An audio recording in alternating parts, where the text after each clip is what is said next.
Hello दोस्तों, मैं केसरी नंदन आपके लिए लेके आया हूँ दुर्घटनाओं से क्या हमें सीखना चाहिए उसके बारे में एक वीडियो। तो दोस्तों, जब तक अगर आपने हमारे इलेक्ट्रिशियन स्किल्स यूट्यूब चैनल को सब्सक्राइब नहीं किया तो प्लीज़ सब्सक्राइब करके बेल आइकन जरूर प्रेस कर लें ताकि आपको ऐसे वीडियो समय पर मिलते रहें। तो सुरक्षा की शुरुआत मुझसे होती है, खुद से होती है। अगर हम सुरक्षा नहीं रखेंगे तो सामने वाला जो एम्प्लॉइस वर्कर्स हैं वो भी सुरक्षा नहीं रखेंगे। तो आज के इस वीडियो में हम सीखेंगे दुर्घटना का प्रकार, इलेक्ट्रिक शॉक के कारण होने वाली दुर्घटनाओं से कारण एवं उनके उपाय। तो दुर्घटना का कारण है मशीन के आसपास गैलरी में जमीन पर बिखरे बारिश के पानी को झाड़ू से साफ करते समय बिजली का करंट लगने से श्रमिक दुर्घटनाग्रस्त हो गया। अब ये तो कारण है कि बिजली से वो जो श्रमिक था वो पानी वहाँ पे पड़ा हुआ था आसपास, उसको वो झाड़ू से साफ कर रहा था, उस समय वो दुर्घटनाग्रस्त हो गया। तो इसको रोकने के लिए हमें क्या करना चाहिए? बिजली से चलने वाले सभी उपकरण एवं मशीनों को डबल अर्थ किया जाना चाहिए। डबल अर्थ का मतलब है कि दो जगह से हमें उसकी अर्थिंग करनी चाहिए। ऐसी व्यवस्था की जानी चाहिए जिससे बारिश का पानी मशीनों के आसपास न आए। दूसरी व्यवस्था जो है वो ये करनी चाहिए कि मशीनों का पास कोई भी पानी जो है वो वहाँ तक नहीं पहुँचे। तीसरी स्थिति है, ऐसी स्थिति में मशीन को पूर्णतः मेन पैनल बोर्ड से बंद करने के बाद ही सफाई कार्य किया जाना चाहिए। तो यहाँ पे तीसरा कारण है कि सप्लाई को बंद करें उस मशीन में आने वाली को, उसके बाद में हम सफाई कार्य चालू करें। उसके बाद में दूसरा कारण है दुर्घटना का, मशीन द्वारा स्विच बोर्ड पर लगे स्टार्टर को चालू करने के दौरान बिजली का करंट लग गया। अब इसका क्या उपाय हो सकता है? बिजली से चलने वाले उपकरणों एवं मशीनों को सुरक्षित रूप से अर्थ किया जाए जिससे करंट लगने का खतरा न हो। बिजली के स्विच लोहे के एंगल या फ्रेम पर नहीं लगाने चाहिए। अगर हम लोहे के फ्रेम पर या एंगल पर लगाएंगे तो उन पर भी करंट आएगा, इसलिए ऐसे काम करने से बचना चाहिए। इलेक्ट्रिक पैनल्स के नीचे रबर मैट का उपयोग किया जाए। जहाँ पे भी हम काम कर रहे हैं, जिस भी पैनल्स पर हम काम कर रहे हैं, उस पैनल के नीचे एक रबर की सीट होनी चाहिए। उस सीट के ऊपर ही हम खड़े रह कर के कार्य करने चाहिए ताकि बिजली का करंट हमें ना लगे। अगर हम लाइव सप्लाई में भी काम कर रहे हैं तो उस समय क्या होगा, हमें विद्युत का झटका नहीं लगेगा। तो वो जो पैनल्स हैं उसके नीचे रबड़ की कोटिंग्स बिछा करके ही हमें उस पर कार्य करना चाहिए। उसके बाद में नेक्स्ट जो कारण है, श्रमिक द्वारा कूलर में पाइप लगाने के दौरान बिजली का करंट लग गया। अब इसको रोकथाम क्या है इसकी? बिजली के चलते उपकरण को न छुएं। हमेशा उपकरण को बंद करने के बाद ही उसमें कोई कार्य करना चाहिए।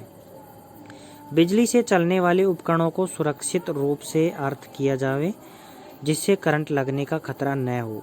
वह ELCB का उपयोग किया जाए। ELCB क्या है?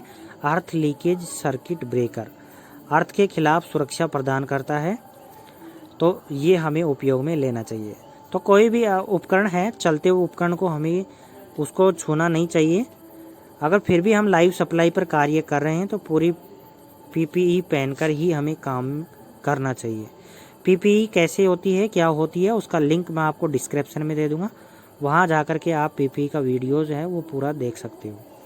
तो दोस्तों, अगर हम लाइव सप्लाई पर कार्य कर रहे हैं तो हाथों के अंदर ग्लव्स होने चाहिए, पैरों के अंदर जूते होने चाहिए रबड़ के, वो पहनकर ही हमें कार्य करना चाहिए।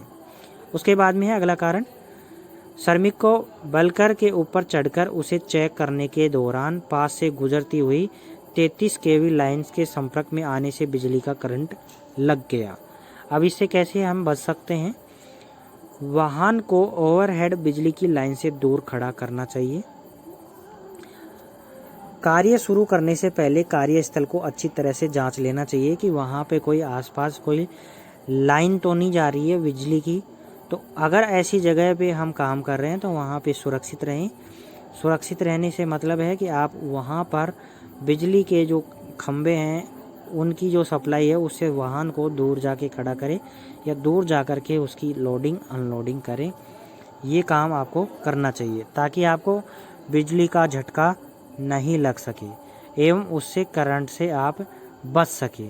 तो इस प्रकार कोई भी वाहन हम अगर बिजली की लाइंस के पास खड़ा है तो उससे बचने के लिए, करंट से बचने के लिए उस वाहन को दूसरी जगह पे खड़ा करना चाहिए।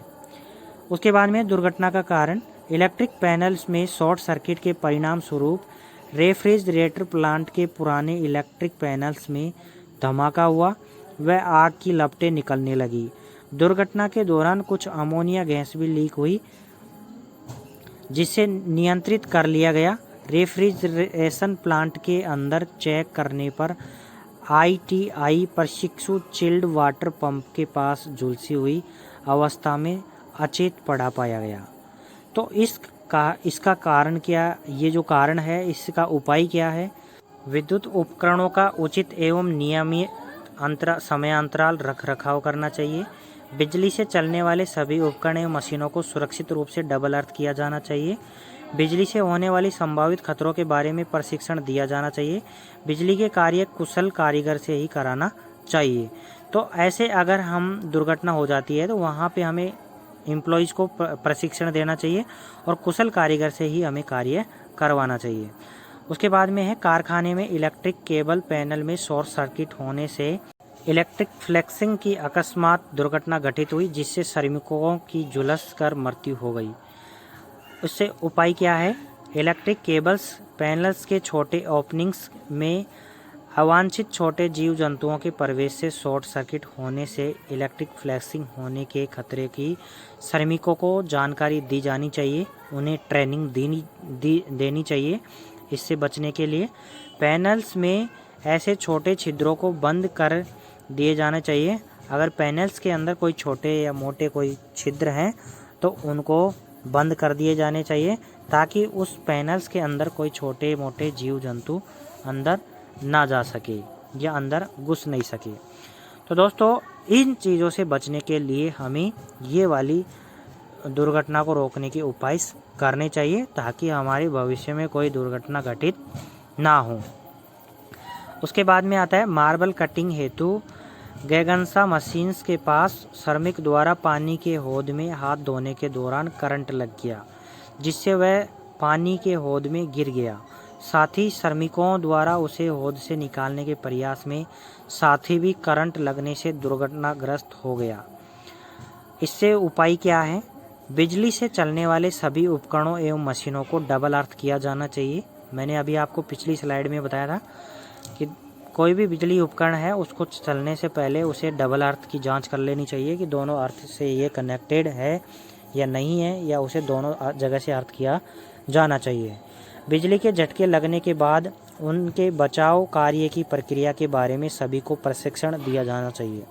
जो भी एम्प्लॉयज़ हैं, कार्य करने वाले जो भी मजदूर हैं, उन सबको बिजली से कैसे बचा जा सकता है इसका उनको ट्रेनिंग देना चाहिए ताकि वो समय पर जो भी बिजली के खतरे हैं उनसे वो निपट सके या उनसे वो समय पर बच सके।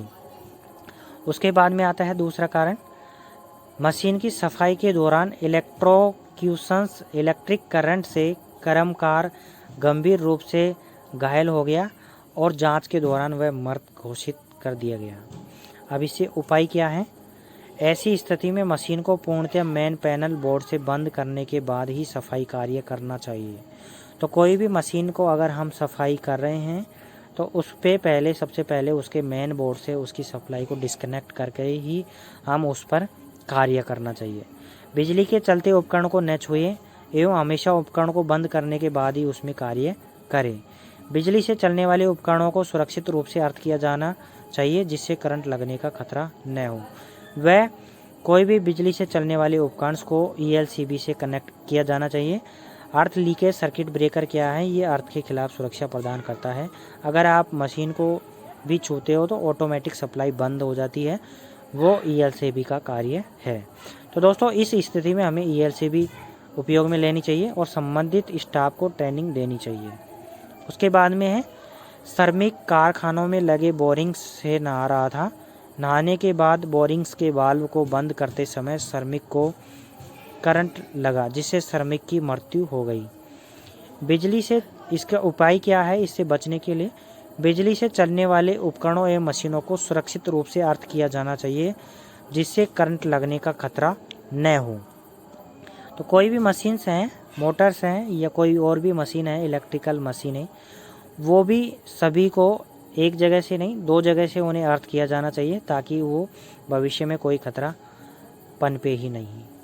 श्रमिकों को बिजली से होने वाले संभावित खतरों के बारे में प्रशिक्षण दिया जाना चाहिए, ताकि समय पर कोई भी प्रशिक्षु या कोई भी एम्प्लॉइज़ हैं, वो अगर इसका शिकार भी होता है तो उससे कैसे निपटना है इसके बारे में उन्हें पहले जानकारी होनी चाहिए। तो इसका उनको पहले प्रशिक्षण दिया जाना चाहिए या उन्हें उनकी ट्रेनिंग दी जानी चाहिए। तो इससे ये चीज़ें से हम उससे उपाय कर सकते हैं। उसके बाद में है कारखाने के कास्टिंग सेक्शन में लगे पोर्टेबल पेडेस्टल फैन को एक तरफ करने के लिए जैसे ही फैन को हाथ लगाया उसे करंट लगा और पंखे से चिपक गया, जिसकी इलाज के दौरान मृत्यु हो गई। तो इस कारण से, ऐसे कारणों से बचने के लिए हमें क्या करना चाहिए? बिजली के चलते उपकरण को न छुए और हमेशा उपकरण को बंद करने के साथ ही उसमें कोई कार्य प्रारंभ करें। तो कोई भी इलेक्ट्रिकल उपकरण है उसको छूने से पहले या उसमें कार्य करने या रिपेयरिंग करने से पहले उसको हम पहले मेन स्विच से उसे बंद करने के बाद ही उसके आगे कार्य शुरू करें। बिजली से चलने वाले उपकरणों को सुरक्षित रूप से अर्थ किया जाए, जिससे करंट लगने का खतरा न हो, और ELCB का उपयोग किया जाए। बिजली से कोई भी उपकरण चलने वाले हैं वे सारे के सारे अर्थ लीकेज सर्किट ब्रेकर से ही कनेक्ट किए जाएं, ताकि जो बिजली का झटका है वो ना लग सके या उससे बचा जा सके। तभी हम बिजली के खिलाफ सुरक्षा हो सकते हैं या सुरक्षित रह सकते हैं। सुरक्षा का अर्थ है कार्य के बाद दिन के अंत में अपने परिवार के पास सुरक्षित पहुंचना। तो दोस्तों, अगर हम सुरक्षा नहीं अपनाएंगे तो हम घर पे सुरक्षित नहीं पहुंचेंगे। कहीं न कहीं कुछ न कुछ हादसा हमारे साथ ज़रूर हो सकता है या हो जाएगा। तो इन सब से बचने के लिए हमें क्या करना है? जो अभी मैंने आपको कारण और उपाय बताए हैं, ये उपाय आपको अपनाने हैं। अगर आप इन उपायों को अपनाओगे तो कभी ज़िंदगी में कभी आपको दुर्घटना नहीं हो सकती है। तो दोस्तों, अगर आपको ये वीडियो पसंद आया है या अच्छा लगा है तो प्लीज़ हमारे इस वीडियो को लाइक एवं शेयर ज़रूर करें, और अगर आप हमारे चैनल पर पहली बार आए हैं तो हमारे चैनल को सब्सक्राइब कर लें, ताकि आपको प्रत्येक वीडियो का नोटिफिकेशन समय पर मिल सके। मिलते हैं अब आपको अगले वीडियो के साथ, तब तक के लिए जय हिंद, जय भारत।